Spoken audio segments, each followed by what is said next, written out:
우리가 너무 익숙해서 오히려 경계하지 못하는 하나의 주제를 다뤄보려 합니다. 바로 경조사 자리가 때로는 왜 위험할 수 있는가에 관한 이야기입니다.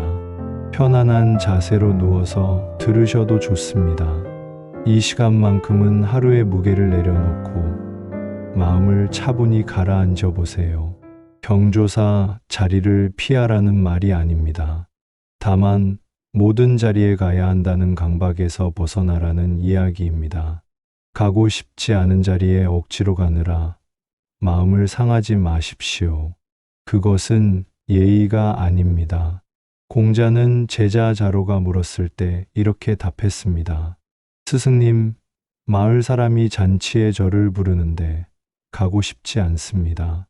그래도 가야 하지 않겠습니까? 공자는 조용히 말했습니다. 얘는 마음에서 우러나야 한다. 마음이 없는 곳에 몸만 있어서는 안 된다. 이것이 핵심입니다. 마음이 없는 곳에 몸만 있어서는 안 됩니다. 우리는 살아가며 수없이 많은 자리에 초대받습니다. 결혼식, 돌잔치, 환갑, 개업식, 장례식. 누군가는 이렇게 말합니다. 사람 사는 게 다 그렇지. 얼굴 비추는 게 예의야. 하지만 진심 없는 예식은 겉모습만 남은 빈 껍데기입니다. 경조사 자리는 본디 기쁨을 나누고 슬픔을 덜어주는 자리였습니다. 그런데 어느 순간부터 우리는 그 자리를 계산과 눈치, 체면과 비교로 채우기 시작했습니다. 마음보다 순서가, 액수가, 사진이, 증거가 앞섰습니다. 따뜻한 인사는 어느덧 증명서가 되었습니다. 그때부터 경조사는 우리를 돕는 자리에서 우리를 소모시키는 자리로 바뀌었습니다. 왜 위험할까요? 첫째, 마음이 비틀리기 쉽기 때문입니다. 가고 싶지 않은데 가야 할 때 마음은 이미 경계 태세를 갖습니다. 내가 여기 왜 와 있어야 하지? 이 사람과 내가 그렇게 가까웠던가? 이런 질문들이 속에서 고개를 듭니다. 억지로 만드는 표정은 오래 유지되지 않습니다. 억지로 건네는 말은 상대의 마음에 닿지 않습니다. 공자는 말했습니다. 진심이 없는 인사는 오히려 관계를 해친다. 둘째, 비교의 눈길이 우리를 흔듭니다. 누가 더 큰 화환을 보냈는지, 누가 더 멀리서 왔는지, 누가 더 오래 머물렀는지, 누가 더 큰 액수를 냈는지. 비교는 순식간에 퍼져나가고 그 비교는 곧 평판을 만듭니다. 평판은 눈에 보이지 않지만 강력하게 작동하는 공기 같습니다. 한 번 흐려지면 쉽게 맑아지지 않습니다. 공자는 말했습니다. 분자는 의를 따르고 소인은 이를 따른다. 의로움이 기준일 때 비교는 설 자리를 잃습니다. 셋째, 뒷말의 그림자가 따라 붙습니다. 오는 척만 하고 금방 가더라. 액수 보니 딱 그 정도 관계지 뭐. 사진만 찍고 사라졌어. 이 뒷말은 그 순간에는 들리지 않지만 언젠가 다른 자리에서 돌아와 우리의 마음을 찌릅니다. 공자는 물었습니다. 그 자리에 내 마음이 있었는가? 우리의 대답이 머뭇거린다면 다음 선택은 달라져야 합니다. 넷째, 시간과 에너지의 낭비입니다. 우리는 유한한 시간 속을 걷고 있습니다. 한 번 흘러간 시간은 돌아오지 않습니다. 바쁜 하루를 쪼개어 교통과 주차와 대기와 예식을 지나 다시 일상으로 돌아오는 데까지 소모되는 에너지는 적지 않습니다. 공자는 말했습니다. 분자는 본분을 지킨다. 본분이란 내가 지켜야 할 것의 순서를 잃지 않는 태도입니다. 본질에서 멀어질수록 우리는 더 많은 시간을 잃고 더 깊은 피로 속으로 들어갑니다. 다섯째, 감정의 과부하입니다. 기쁨과 슬픔이 교차하는 자리는 원래 감정이 크게 출렁입니다. 출렁임을 받아낼 그릇이 있을 때엔 정화가 일어나지만 그릇이 준비되지 않았을 때엔 감정이 넘쳐 삶의 다른 부분까지 적게 만듭니다. 최근의 피로, 관계의 상처, 미해결의 문제들이 경조사 자리에서 뜻밖의 방식으로 올라올 수 있습니다. 그러고도 우리는 말합니다. 예의니까.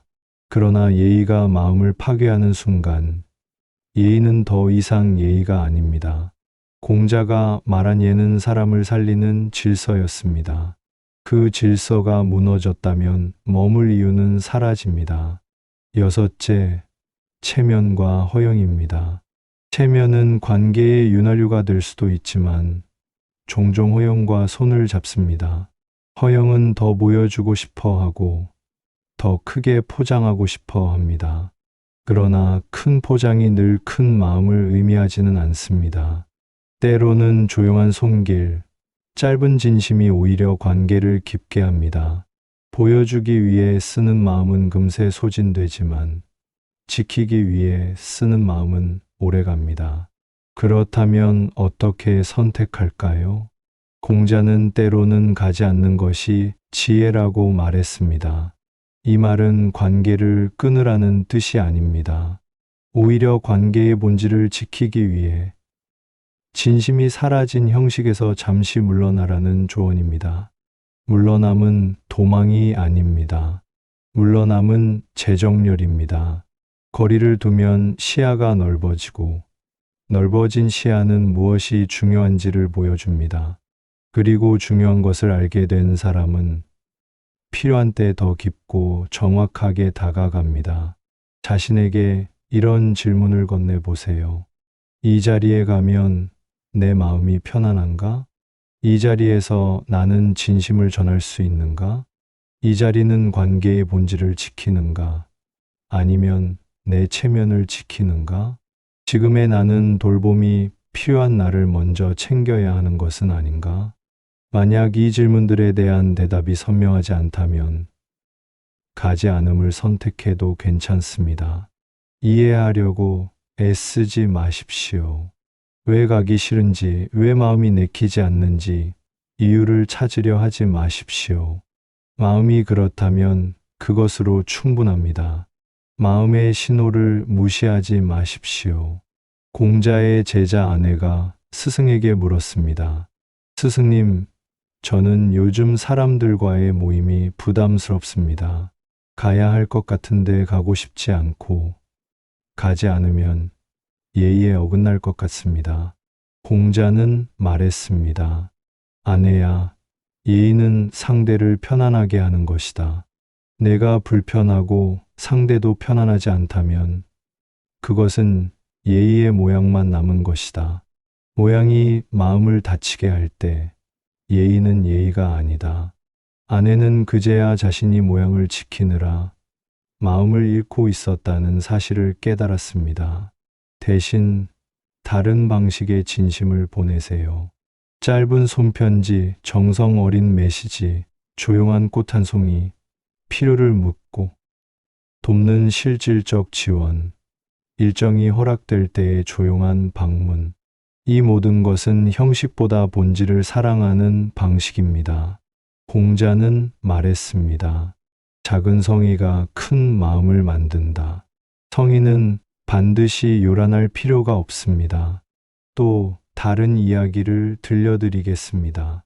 한 제자가 조문 자리에서 길게 머물며 함께 슬픔을 나누고자 했습니다. 그러나 조문객이 많아 상주와 깊이 대화할 기회가 없었습니다. 제자는 장시간 서성이다 돌아와 마음이 허탈했습니다. 며칠 뒤 제자는 조용히 상주에게 작은 음식을 전하며 말했습니다. 지금 당장은 많은 분이 다녀가서 조용히 울 시간도 없으시지요. 조금 시간이 지나 문득 한숨이 길어질 때 드세요. 그때 또 오겠습니다. 상주는 그제야 몸이 아닌 마음이 머물렀다는 사실을 알아차렸습니다. 자리를 오래 지키는 것이 아니라 마음을 오래 지키는 것. 이것이 공자가 말한 예의의 본질입니다. 경조사 자리를 피하라는 말이 아닙니다. 떠받들어야 할 자리가 분명히 있습니다. 정말 가까운 이의 환희와 슬픔은 곁에서 함께해야 합니다. 다만 우리는 가야 할 자리와 가지 않아도 될 자리를 구분할 필요가 있습니다. 구분의 기준은 관계의 서열표가 아니라 마음의 진심과 삶의 본분입니다. 꼭 가야 할 자리가 있습니다. 가족의 큰 경사와 조문, 평생의 은인과 스승의 중요한 의식, 삶을 바꾸어준 이의 중대한 순간. 이때는 형식보다 존재가 중요합니다. 길게 머물지 못하더라도 정면의 눈맞춤, 진심의 말, 품위 있는 몸짓으로 마음을 전하세요. 가도 되고 안 가도 되는 자리도 있습니다. 관계의 결이 애매하거나 초대가 관계 확인을 위한 검사처럼 느껴질 때, 이때는 가볍게 축하 또는 위로의 마음을 다른 방식으로 충분히 전하고, 일정과 마음의 여유가 맞을 때 따로 만나 진심을 나누는 편이 관계를 덜 상하게 합니다. 가지 않는 것이 맞는 자리도 있습니다. 내 마음이 크게 다치거나 뒷말의 독이 늘 따라다니는 무리, 나를 소모시키는 자리를 강요하는 관계. 이때는 정중한 거절이 필요합니다. 거절은 관계의 단절이 아니라 관계의 교정입니다. 스스로를 지키는 거절은 결국 진짜 관계를 지키는 선택이 됩니다. 죄책감을 느끼지 마십시오.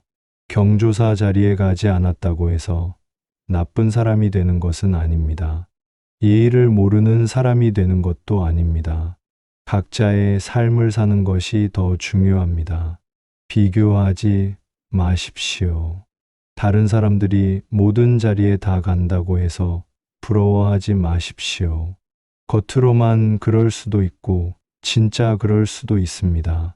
하지만 그것이 우리와 무슨 상관입니까? 우리는 우리의 방식대로 살면 됩니다.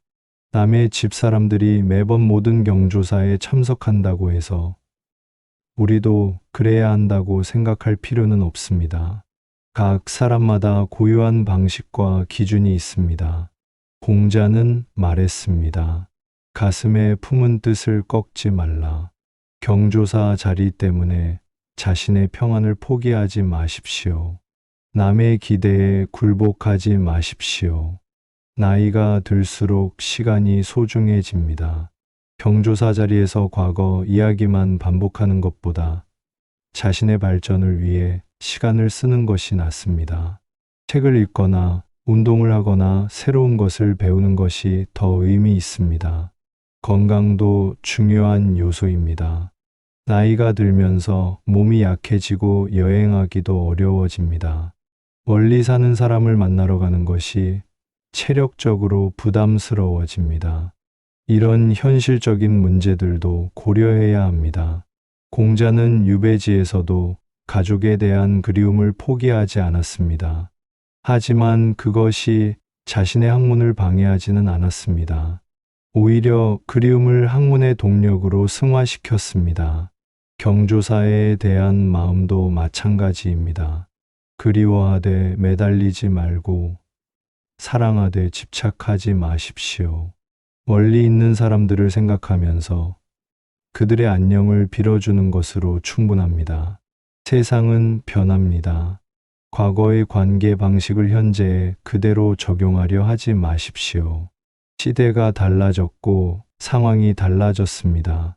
새로운 시대에는 새로운 관계 방식이 필요합니다. 소셜미디어 시대의 관계는 또 다릅니다. 페이스북이나 인스타그램으로 서로의 근황을 확인하는 것으로 충분할 수도 있습니다. 굳이 직접 만나지 않아도 안부를 알 수 있습니다. 이것도 하나의 소통 방식입니다. 반드시 얼굴을 맞대고 이야기해야만 소통하는 것은 아닙니다. 시대에 맞는 소통 방식을 받아들이는 것도 필요합니다. 현대 사회에서 관계는 선택의 문제가 되었습니다. 과거에는 어쩔 수 없이 함께해야 했지만 지금은 선택할 수 있습니다. 함께 있고 싶으면 함께 있고 떨어져 있고 싶으면 떨어져 있을 수 있습니다.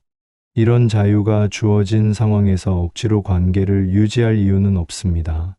자연스럽게 흘러가는 대로 두십시오. 공자는 말했습니다. 천명과 인욕이 마음속에서 싸운다. 경조사에 가야 한다는 의무감과 편하게 살고 싶다는 마음이 마음속에서 갈등합니다. 이런 갈등을 겪는 것이 자연스럽습니다.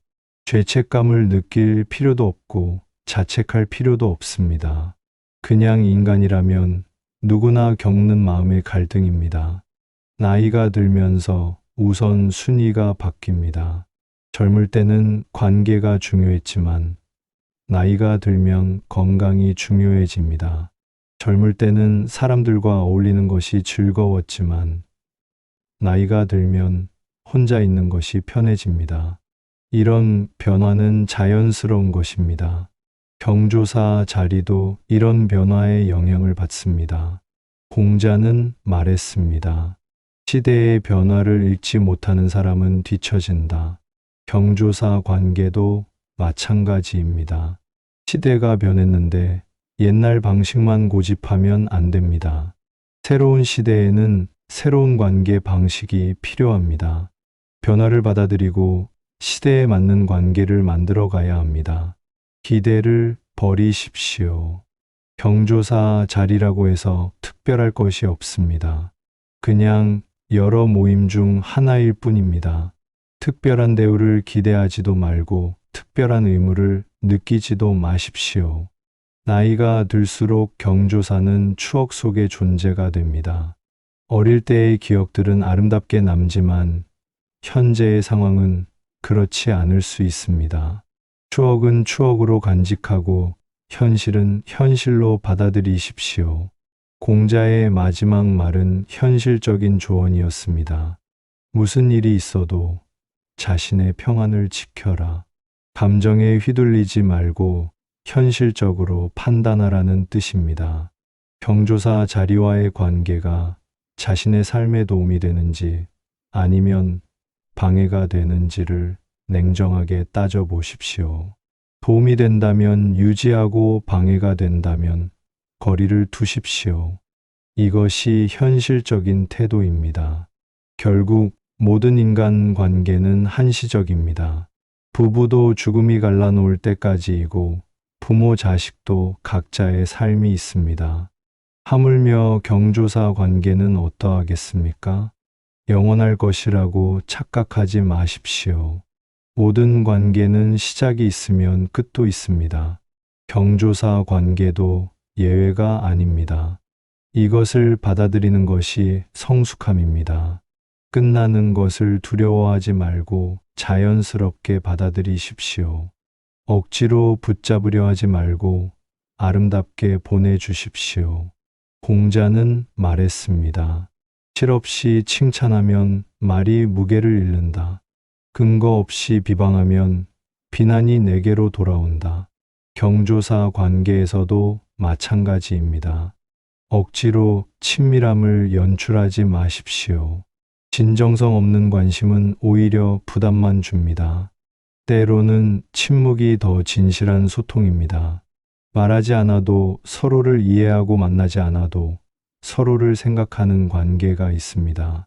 자주 연락하지 않아도 서로의 안녕을 걱정하고 자주 만나지 않아도 서로의 행복을 바라는 마음이 있다면 그것으로 충분합니다. 굳이 말과 행동으로 표현하지 않아도 되는 관계가 있습니다. 물리적 거리와 감정적 거리는 다릅니다. 가까이 있으면서도 마음이 멀 수 있고 멀리 있으면서도 마음이 가까울 수 있습니다. 중요한 것은 거리가 아니라 마음입니다. 현대 사회에서 관계는 선택의 문제가 되었습니다. 이런 자유가 주어진 상황에서 억지로 관계를 유지할 이유는 없습니다.